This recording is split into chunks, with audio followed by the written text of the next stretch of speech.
தேவன் நாம் அப்பா பிதாவே என்று அழைக்கிற தேவன், இயேசுவை உருவாக்கின தேவன் எவ்வளவு பெரியவர். இயேசுவை சொல்லுகிறார், என்னை பார்க்கிலும் என் பிதா பெரியவராக இருக்கிறார். கர்த்தர் நல்லவர் என்றான் தாவீது.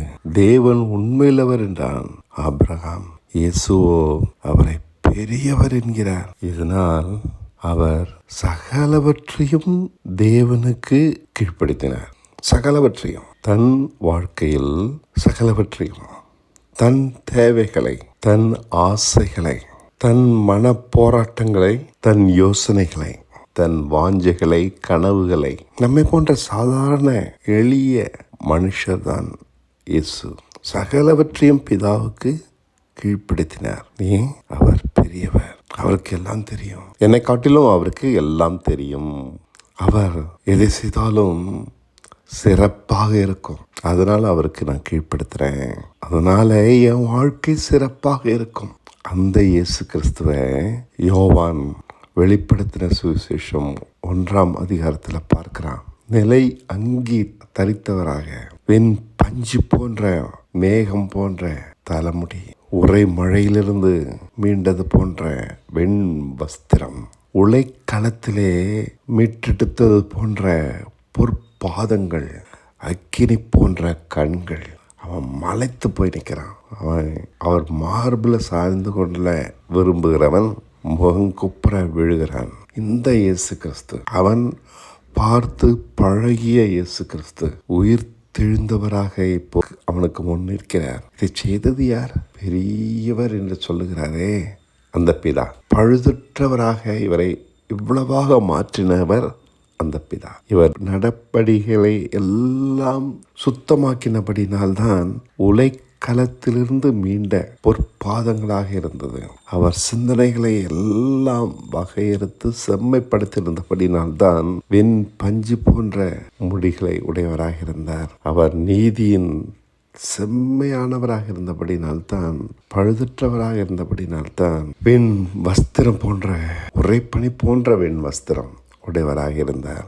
கண்கள் தீட்சணமாக இருந்தது. அவர் பார்வை தெளிவாக இருந்தது. தெளிந்த புத்தி. அவர் வார்த்தைகள், அவரிடமிருந்து புறப்பட்ட வார்த்தைகள் இருபுறமும் வெட்டுகிற கூறு வாள் போல இருந்தது. இதை செய்தது பிதா. இப்படியாக அவரை மாற்றியது பிதா. அவர் கிரியைகளை, அவர் சிந்தனைகளை, அவர் எண்ணங்களை, அவர் விருப்பங்களை, அவர் வார்த்தைகளை, அவர் நோக்கத்தை, அவர் வாஞ்சையை சீர்படுத்தியது பிதா.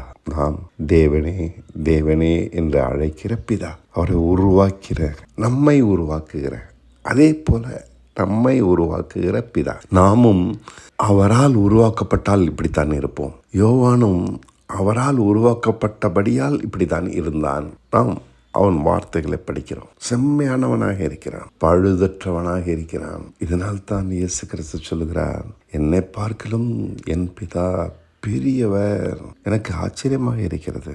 இவரை என்ன செய்து விட்டார்? இவரை இவ்வளவாக மகிமைப்படுத்துகிறார். இவருக்கு என்ன தகுதி இருக்கிறது?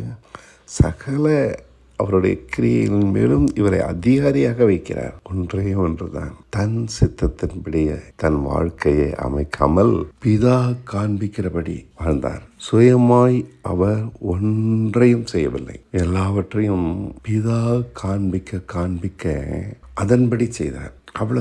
அவ்வளவுதான்.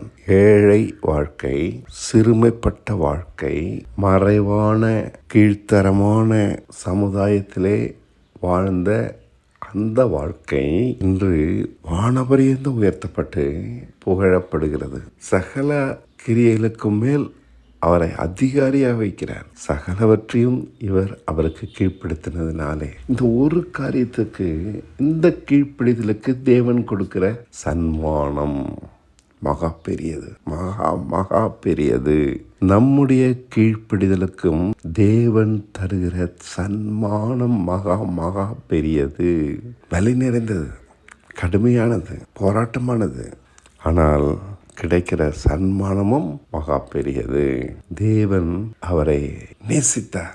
அதுதான் பெருசு. தன் பிள்ளையாக ஏற்றுக்கொண்டார். அதான் அங்கு பெருசு. தன் புத்திர சுவீகாரமாக அவரை அழைக்கிறார். என் முதற் பேரான குமாரன் என்று சொல்லுகிறார். தான் பெருசு. எல்லாவற்றையும் இழந்துதான் அடிமை ரூபம் எடுத்து வந்தார். தேவனுக்கு சமமாக இருப்பதை இழந்து மனுஷனாக வந்தார். இழந்த பின் அவைகளுக்கு இடமில்லை. அவர் பட்ட பாடுகளினாலே கீழ்ப்படிதலை கற்றுக்கொண்டது நிமித்தம் சிலுவை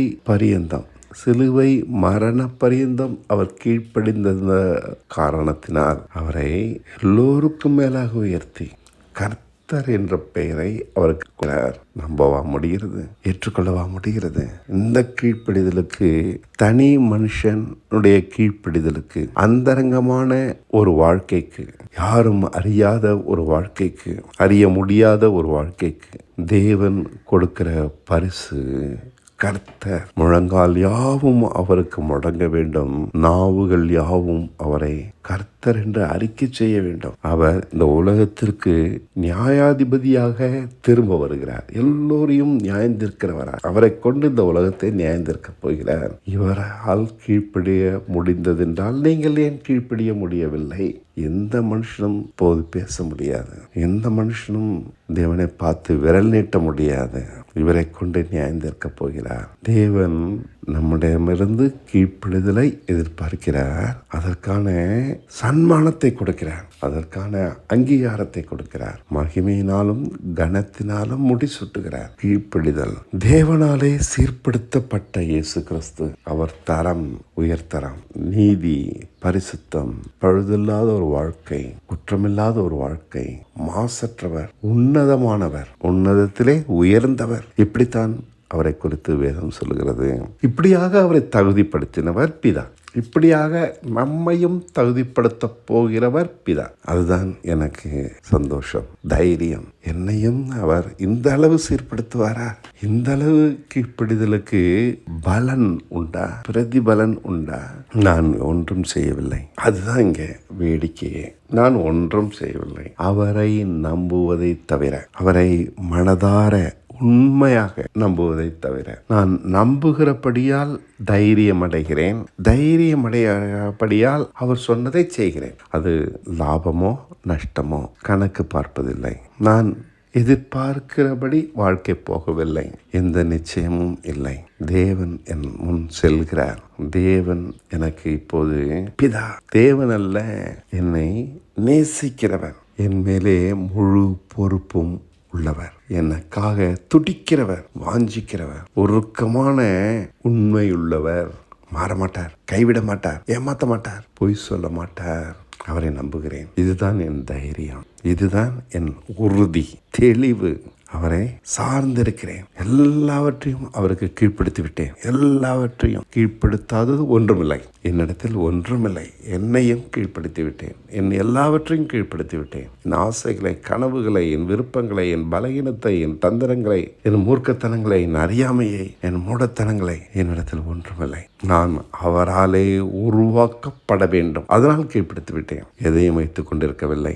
எனக்கென்று எதுவுமே வைத்துக் கொள்ளவில்லை. எனக்கென்று ஒரு திட்டம் வைத்துக் கொள்ளவில்லை. என் ஆலோசனைகளை அவரிடம் நான் புகுத்தவில்லை. இப்படி செய்யுங்க கேட்கவில்லை. எப்படியும் செய்யும். ஏன்னா இந்த தேவன் என்னை காட்டிலும் மிகப்பெரியவர். என் பிதா, என்னை நேசிக்கிற பிதா.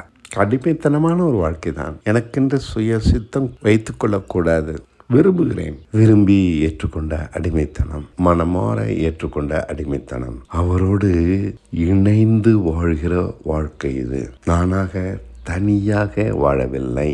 எனக்கென்ற சுயசித்தம் ஒன்றும் இல்லை. என் கைகள் திறந்திருக்கிறது.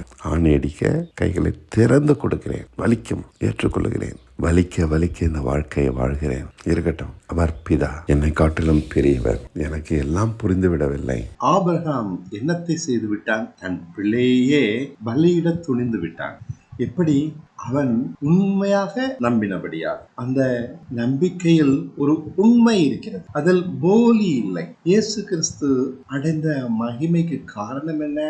அவர் சிலுவை சுமந்தார். தான் மரித்து உயிரோடு எழுந்து விடுவேன் என்று நம்பினபடியா. அந்த நம்பிக்கையில் ஒரு உண்மை இருக்கிறது. இந்த நம்பிக்கை நம் புத்தியை கிழித்து விடுகிறது. சாதாரணமாக செயல்படுகிற நம் புத்தியை கிழித்து விடுகிறது. இதனால் இவர்கள் வித்தியாசமாக செயல்பட்டார்கள். பிள்ளையை பலியிட செல்கிறார் ஆபிரகாம். இயேசு கிறிஸ்து சிலுவை சுமக்கிறார். இப்படிப்பட்ட கீழ்ப்படிதலைத்தான் தேவன் கனம் பண்ணுகிறார். ஆபிரகாம் என்னத்தை பெரிதாக செய்து விட்டான்? கீழ்ப்படிந்து விட்டான். சாதாரண மனுஷர்கள் செய்ய முடியாததை ஆபிரகாம் செய்து விட்டான். சாதாரண மனுஷர்கள் செய்ய முடியாததை இயேசு கிறிஸ்து செய்து விட்டார். கீழ்ப்படிந்து தேவன் மேல் வைத்த நம்பிக்கையினால். இதைத்தான் தேவன் கனம் பண்ணுகிறார். நாம் தேவனை உண்மையாக நம்பும் போது நம் புத்தி செயலிழக்கிறது, மாம்சம் கிழிகிறது, அதனுடைய தன்மைகள் வெளிப்படுவது இல்லை. இப்படித்தான் தேவனால் இவர்கள் பரிசுத்தமானார்கள். இந்த கீழ்ப்படிதலை தேவன் இதற்காக மகிமைப்படுத்தினார். பரிசுத்தமான ஒரு வாழ்க்கையை தேவனை இப்படி நம்புவதால், இப்படி கீழ்ப்படிவதால் நாம் அடைகிறோம். இயேசு கிறிஸ்து அதற்கு முன் உதாரணம், ஆபிரகாம் அதற்கு முன் உதாரணம். புரிந்தது இவ்வளவுதான். புரிந்து கொண்டது போதும். அவரை புரிந்து கொண்டால் போதும். அவரை குறித்த என் தரிசனம் தெளிவானது. அதில் பொய்யொன்றும் இல்லை, கற்பனைகள் இல்லை, புனைவுகள் இல்லை. உண்மை, முழுக்க முழுக்க உண்மை. அவர் என் பிதா. அவரை நம்பலாம். அவர் என்ன சொன்னாலும் செய்யலாம். அவரை குறித்து நான் வைத்திருக்கிற அறிவு உண்மை, தெளிவானது. அதனால் நான் பயப்படேன். நான் அனாதை இல்லை. அவர் என் கீழ்ப்படிதலுக்கு தக்க சன்மானத்தை தருவார். என்ன தருவார் தெரியாது. என்னென்னமோ சொல்லுகிறார். என் புத்திக்கு புரியவில்லை. அது எப்படி என்று விளங்கவில்லை. என்னென்னமோ பெருசு பெருசா பேசுறாரு. நான் என்ன செஞ்சேன்? ஒன்றும் செய்யல. அவரை சார்ந்துகிட்டேன். அவர் சொல்றபடி வாழ்க்கையை அமைச்சுக்கிட்டேன். இதை போய் அவர் கீழ்ப்படிதல்னு சொல்றாரு. அவர் சொல்றபடி என் நடைகளை வச்சுக்கிறேன். இதை போய் அவர் கீழ்ப்படிதல்னு சொல்றாரு. நான் பெருசா எதுவும் செய்யல. என் வாழ்க்கையை அவர் பகிர்ந்துகிட்டு என்னோட இணைஞ்சு வாழ்றாரு. அவர் இழுத்து போற திசையெல்லாம் நான் போறேன். இதை போய் அவர் கீழ்ப்படிதல்னு சொல்றாரு. இதுக்கு அவர் எனக்கு ரிவார்டு தராராம், பிரதிபலன் தராராம். பரலோகத்துல எனக்கு இடம் தராராம். மரணத்தையே கடந்த ஒரு வாழ்க்கையாம். புரியுதா? விளங்குதா? ஏற்றுக்கொள்ள முடியுதா? புத்திக்கே எட்ட மாட்டேங்குது. நிலையான ஒரு வாழ்க்கையாம். என்றென்றைக்கும் அழிக்க முடியாத ஒரு வாழ்க்கையாம். இயேசு கிறிஸ்துவை போல நான் என்னவா இருப்பேன் தெரியாது. கிறிஸ்துவின் மனையாட்டின் ஒரு பகுதியாக இருப்பேன்னு சொல்றாரு. இதெல்லாம் என் புத்திக்கு விளங்க மாட்டேங்குது. அதுக்கு அர்த்தம் என்ன தெரியல. மகிமையின் கனமும் என்னென்னமோ பேசுறாரு. அவரிடத்தில் அன்பு உறவுகளுக்கு தேவன் ஆயத்தம் பண்ணினவை ஒரு மனுஷனுடைய இதயத்தில் தோன்றியதில்லை. நமக்கு அது விளங்காது. அது உயர்ந்தவை, அது எண்ணி முடியாதவை. அவ்வளவுதான் என்னால் சொல்ல முடியும். தேவன் நம்மை ஏற்றுக்கொள்கிறார். அதான் அதிசயம். நம் குறைகளை பார்க்காமல், பாவங்களை எண்ணாமல் ஏற்றுக்கொள்கிறார். தேவன் நம்மை ஏற்றுக்கொள்ள காரணம் விளங்கவில்லை, புரியவில்லை. அவர் பாராட்டுகிறார். நான் பணிந்து போவதை பார்த்து சந்தோஷப்படுகிறார். இது மட்டும் ஆதாமுக்கு தெரிஞ்சிருந்தா பாவம். இது மட்டும் இயேசு கிறிஸ்து தெரிஞ்சிருக்கு. இது மட்டும் சாதாரண மனுஷன். ஆதாமுக்கு அப்புறம் 4000 வருஷம் கழிச்சு வந்தவர். எங்கேயோ மூலையில பிறந்து வாழ்ந்து இப்படி மகிமையில உயர்ந்து சிறந்திருக்கிறார். ஒரே மனுஷன். அந்தரங்கமான ஒரு வாழ்க்கை. தேவன் அதை இன்றைக்கு வெளியரங்கமாக்கி இருக்கிறார். மறைவான வாழ்க்கை. நம்முடைய அந்தரங்கம் தேவனுக்கு முன் மறைவாக இல்லை. அது தெளிவாக இருக்கிறது. அவருக்கு அது சுத்தமாக இருந்தது. இயேசு கிறிஸ்துவின் வாழ்க்கை. அவரிடத்தில் இருந்ததெல்லாம் ஒன்னே ஒண்ணுதான். அந்த விதை. நீதியை விரும்பி அக்கிரமத்தை வெறுத்தார். அவ்வளவுதான். அவரால் விரும்பத்தான் முடியும், செய்ய முடியாது. அக்கிரமத்தை வெறுக்கத்தான் முடியும், அதுவும் செய்ய முடியாது. இவருடைய நீதியை விரும்பி அக்கிரமத்தை வெறுக்கும் குணத்தை பார்த்து இவரை நீதிமானாக்கி விட்டார். அக்கிரமங்கள் அனைத்தையும் நீக்கி சுத்தவானாக மாற்றிவிட்டார். இதுதான் இயேசு கிறிஸ்துவை இந்த அளவு உயர்ந்த ஒரு இடத்துல கொண்டு போய் வச்சது. யாரிடத்திலும் இல்லை, இவரிடத்தில் இருந்தது. இதனால் இவரை பிதா கனம் பண்ணினார். இதுதான் விதை. இதைத்தான் நம்ம கத்துக்கிடணும். நீதியை விரும்ப போதும், அக்கிரமத்தை வெறுத்துட்டு போதும். நான் மாத்துறேன். உன்னை எந்த அளவு மாத்தணுமோ நான் கொண்டு போறேன், எந்த அளவு சீர்படுத்தணுமோ நான் கொண்டு போறேன். No compromise. ஒத்து போறது, விட்டு கொடுக்கறதெல்லாம் இல்லை. அவர் அவ்வளவாக மகிமையில் சிறந்ததுக்கு காரணம், உயர்ந்த ஆலமரமாக என்று விளங்குவதற்கு காரணம் இந்த விதை. நீதியை விரும்பி அக்கிரமத்தை வெறுத்தார். அதனால் பிதா அவரை மகிமையினாலும் கனத்தினாலும் முடிசூட்டி, உம்முடைய செங்கோல் நீதியுள்ள செங்கோலாயிருக்கிறது. அதனால் தேவனே, என்ன தேவனே, இவரை பார்த்து சொல்லுகிறார், தேவனே, நீர் வானங்களை வஸ்திரம் போல சுருட்டி போடுவீர். எதுவுமே அவர் ஆராதிக்கல. இந்த உலகத்தில் எதையுமே அவர் ஆராதிக்கல. பழைய வஸ்திரம் அவர் பார்வைக்கு சுருட்டி போடுவீர். எதுவுமே நிலைக்காது. செல்வமோ பொன்களோ வெள்ளியோ நல்ல பெயரோ சிறப்புகளோ இந்த உலகத்துல நமக்கு கிடைக்கிற எதுவுமே உண்மை கிடையாது. பழைய வஸ்திரம் சுருட்டி போடுவீர். எதுவுமே வீடோ ஆஸ்தியோ பட்டமோ பதவியோ எல்லாமே அதிகாரமோ அந்தஸ்தோ மனுஷரால் கிடைக்கிற பாராட்டுகளோ பழைய வஸ்திரம் சுருட்டி போடுவீர். நாம அவரை இப்படித்தாங்க ஆராதிக்கணும். ஆராதனைன்னா என்ன? மனதில் பூஜிக்கிறோம், மனதில் அவரை விரும்புகிறோம். அவர் விரும்புகிறதுனால அவருக்கு பணிகிறோம். முட்டி போட்டு குனிஞ்சி அல்ல, முகங்குப்புற விழுந்து அல்ல, மனதார.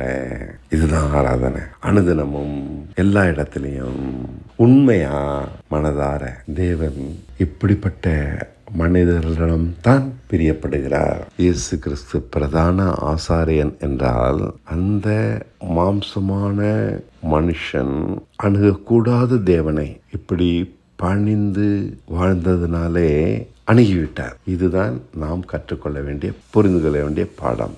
தேவனால் அவரை புறக்கணிக்க முடியவில்லை. பிரதான ஆசாரியன் சுத்தமாக இல்லாவிட்டால் இங்கு கொன்று போடப்படுவார். இவர் பணிந்து கீழ்ப்படிந்து உண்மையாக அவரை நேசித்து வாழ்ந்தது நிமித்தம் பிரதான ஆசாரியராக நமக்கு முன் இருக்கிறார். மனுஷரிடமிருந்து தேவனிடம் சென்று சேர்ந்த மனுஷன் பிரதான ஆசாரியன். இதனால் இவரை பின்பற்றலாம்.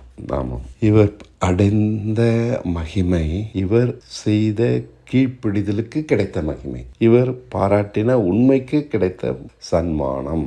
நம்முடைய உண்மைக்கும் சன்மானம் உண்டு.